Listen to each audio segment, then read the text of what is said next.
Carl Tunder was still firmly in the lead, and with only one stage remaining, positions on the leaderboard were looking final, with Jamie White headed to take the ARC honours. Apart from all the Group Ns taking part, there was a category for older non-homologated cars which were competing in a supplementary class. They ran the full length of the rally, but only 10 of the 18 entered went the full distance. The early leaders were Jaswinder and Ravi Chana in a Toyota Celica GT4, who put in a sterling performance until they were sidelined on stage 5 with a broken drive shaft. Jaswinder Barrage and Ben Spinks took over the lead, driving a Mitsubishi Evo 6. They were in a class of their own, and by the end of leg 1 had opened up a lead of 9 minutes. But they would also not see the rally to the end, forced into retirement with fuel pump failure. There were 3 Toyota Celicas entered, which 2 finished, including Edward Minor and Tony Kimondo. They came 5th, pleased that the old car remained reliable to the end. In 4th were Isa Amwari and James Mwangi driving a Subaru Impreza. In recent national events, they have proved to be extremely quick, although their biggest problem is keeping the car on the road. Shazar Anwar and Job Jiru are the epitome of the true rally enthusiast. The Subaru hybrid pickup which they prepare and maintain themselves rarely breaks down, and if it had more power, they would be formidable contenders. They finished 3rd, 10 minutes behind the class winner. This was Alfir Khan and Mohammed Khanna's first outing of the season, and with the new sponsors backing them, they needed a result. They were forced to stop on stage 2 to check on a broken drive shaft, but apart from that, had a clean run.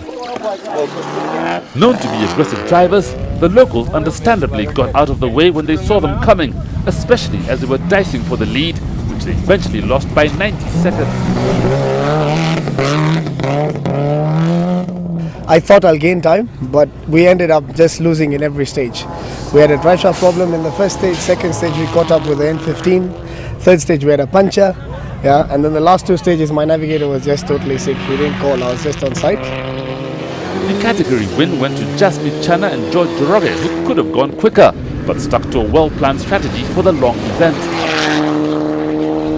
They took over the lead on stage 7 and held it to the end. That was our aim coming into Safari. We want to win the S-Class. So I kind of back off and try and push where I can. Yeah. Mixed in with the supplementary class were 4 classics, reminders of the cars that were at the forefront of the Safari over 30 years ago. In keeping with this theme, even the route opener was a classic driven by veterans of the Safari. They were all 2-wheel drive and needed to be driven hard to be competitive, but eventually all but one dropped by the wayside.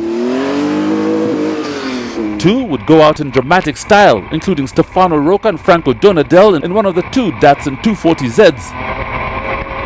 Their rally only lasted 600 meters from the first control. I had the feeling the car was not going straight on the tarmac coming down. 600 meters on a straight, the car started to go, we hit the bank, finish, rolled. The car needed a respray anyway, no? The car, no, didn't need a respray. I think I need a new shell.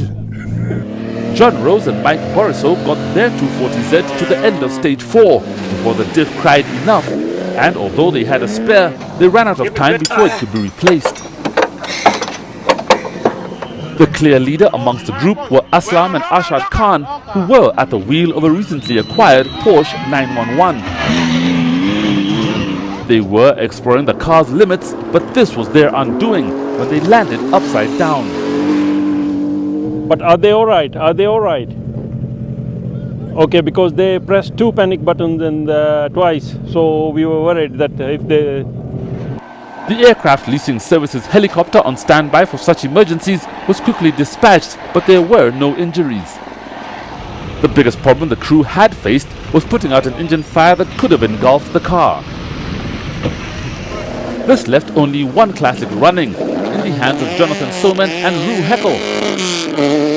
They didn't set any records and took it all the way to the end, spraying the champagne at the finish in a nostalgic reminder of the past. 10 cars finished, headed by Jasmine Chana and George Joroge, which extended their lead on the National Division 2 table. It is worthy to mention that for most of the drivers listed, this was their first Safari finish. The KCB Safari was also the fourth round of the two-wheel drive championship, in which 17 cars took part, battling it out amongst themselves at the rear of the main event. Their itinerary only included 5 of the 9 stages of the rally, amounting to 180 competitive kilometers. The championship leaders, James Karimi and Kimeli Korir, had a disastrous start when their VW Golf let them down on the spectator stage. Any chance of extending their championship lead went by the board when the problem continued, and 9th was the best they could manage. Adnan Suhail and Absalom Aswani took the early lead, but it was short-lived. They were driving hard to break away from the others when an error sent them off the road. It took 25 minutes to get going, and despite setting the fastest time over 3 of the 5 stages, they could only recover enough time to finish 7th. The lead then fell into the hands of Munir and Tausif Khan, who were comfortably out in front by 5 minutes, but Lady Luck was not on their side. On the transport at the end of leg 1, the engine blew and they were out. 6 of the two-wheel drives would drop by the wayside during the rally, all out on leg 1, including Joan Nesbitt and Tamara Jones, who were facing their first Safari. All hopes of finishing ended when, much to their own surprise, they rolled. We rolled! We are so upset! We put our hands down and then we released the belt and then we kind of fell to the roof. Or, yeah, the ground. I don't know, the roof, ground, I don't know where we were.